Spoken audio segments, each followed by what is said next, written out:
Why is Jesus Christ the true Messiah?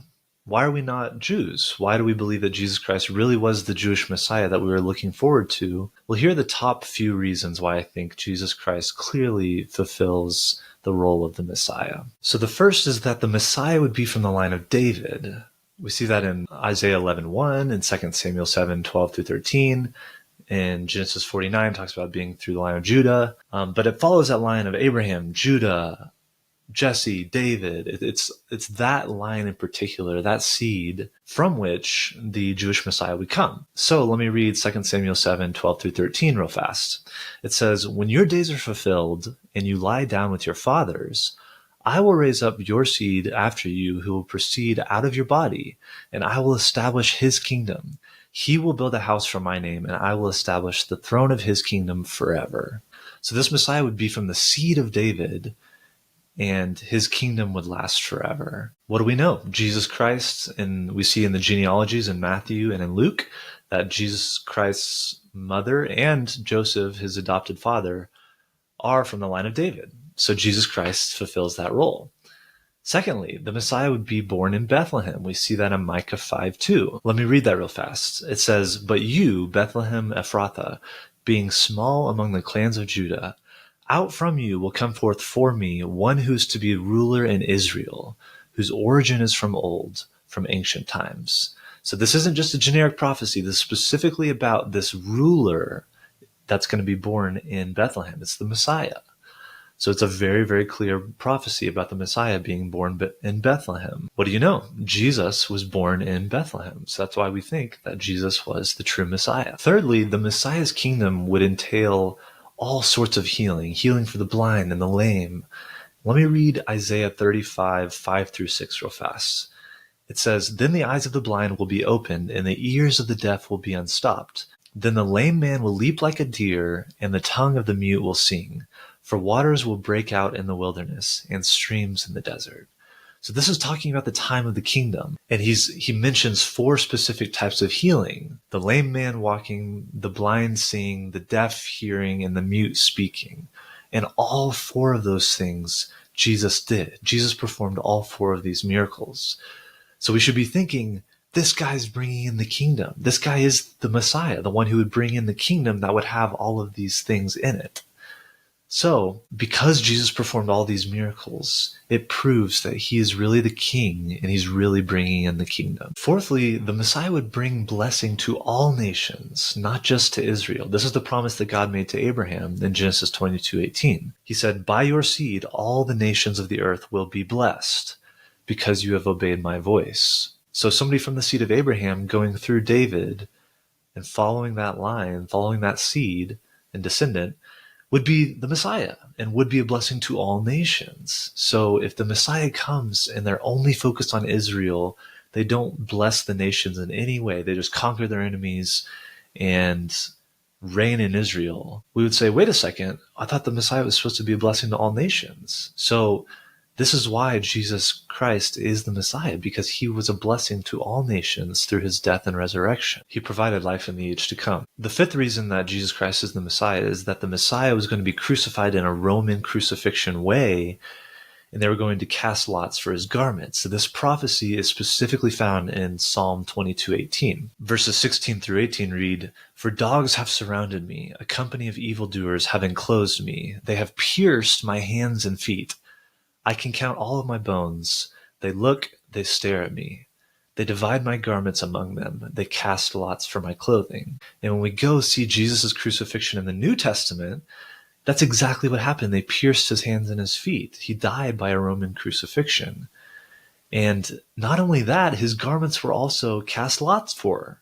So the Roman soldiers around him cast lots for his garments.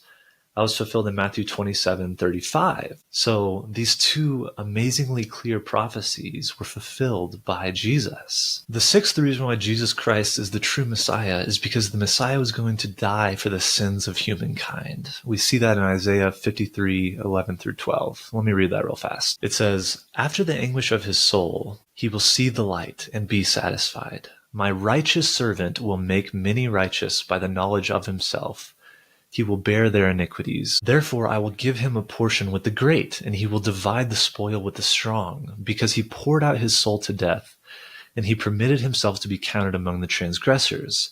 Yet he himself carried the sin of many, and made intercession for the transgressors. You almost can't sum up the sacrifice of Jesus and the New Testament discussion of that sacrifice any better. It's so clear in Isaiah 53. We see a really nice summary of the Christian faith in Isaiah 53 here being prophesied. This Messiah would die. This Messiah would be righteous.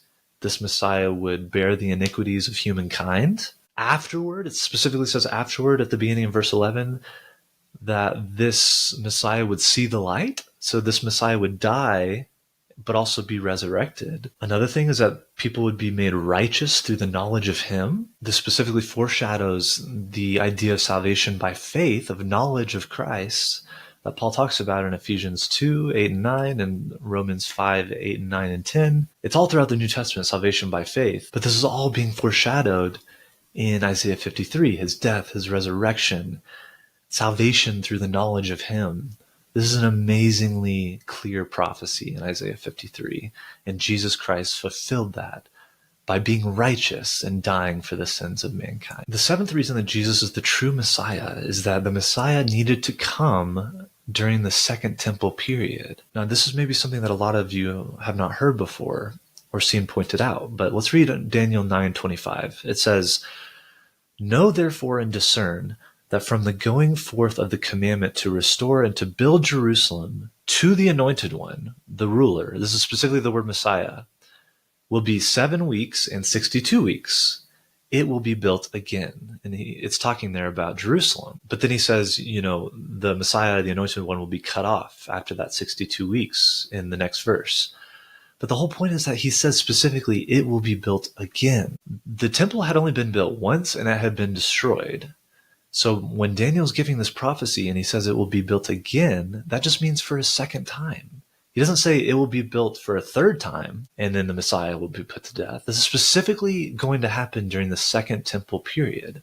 So I would argue that it's too late for the Messiah to come. So I think there are 3 prophecies that the Messiah needed to fulfill that really can't be fulfilled today. The first one I mentioned earlier about Jesus being from the line of David. How do we really know that today? Most Jews, even living in the land of Israel, don't exactly know their ancestry, the vast majority. So how could we be sure that this Messiah would be from the line of David? We really wouldn't know. And secondly, in Psalm 22, it's prophesied that the Messiah would die to a Roman crucifixion. His feet and his hands would be pierced. That doesn't happen today. Nobody kills people through Roman crucifixion. So I would say that prophecy really could only be fulfilled in that time period where Rome was ruling and they crucified people. And thirdly, this prophecy here in Daniel 9, the Messiah needed to come and to die all within the Second Temple period. So I would say for all these reasons, it's too late. I don't think the Messiah could come today. I think it's simply too late for the Messiah to come. None of these things are around today. Now, many of the reasons that Jews today don't believe that Jesus is the Messiah is because there's a few prophecies that haven't been fulfilled yet. Let's discuss those real fast. So the first one is that the Old Testament prophesied that there would be a time of peace on earth. We see that in Micah 4, 1-4, and a few other places. And they're right. That hasn't happened yet. There is not peace on earth. So Jews will look at that and say, well, look, that hasn't happened, so Jesus must not be the true Messiah. A second example, they will cite something like Isaiah 66:23, which says that all flesh will come to worship Yahweh. And they're right. That hasn't happened yet. All flesh does not worship Yahweh. So they'll look at these examples of prophecies that haven't happened yet and say, look, Jesus must not be the Messiah. Let me explain why I don't think that works. First, Jesus addresses those things that haven't happened yet, and he throws them into the future. So he doesn't say, oh yeah, Isaiah's wrong, not everybody's going to worship Yahweh. No, he says that's just something that's going to happen in the future. Let me read Matthew 5, 4-6. It says, "Blessed are those who mourn, because they will be comforted." Notice the future tense there. "Blessed are the humble, for they will inherit the earth. Blessed are those who hunger and thirst for righteousness, because they will be filled." So all these things are going to happen in the future. He's not saying these things aren't going to happen. Yes, this time of peace on earth that was prophesied will happen. It just hasn't happened yet. And he also addresses the all-flesh worshiping Yahweh. In Philippians 2:11, he says that every knee will bow and every tongue confess that Jesus Christ is Lord to the glory of God the Father. Now, I don't think that means they're going to bow to Jesus and they're not going to bow to God. No, it's that they're bowing to Jesus in reverence and honor also to God the Father. But that's going to happen in the future. Paul says this is going to happen in the future. So to ignore the signs that the Messiah has come just because not every single prophecy has been fulfilled, I think that's a grave mistake. Let me give an example to illustrate.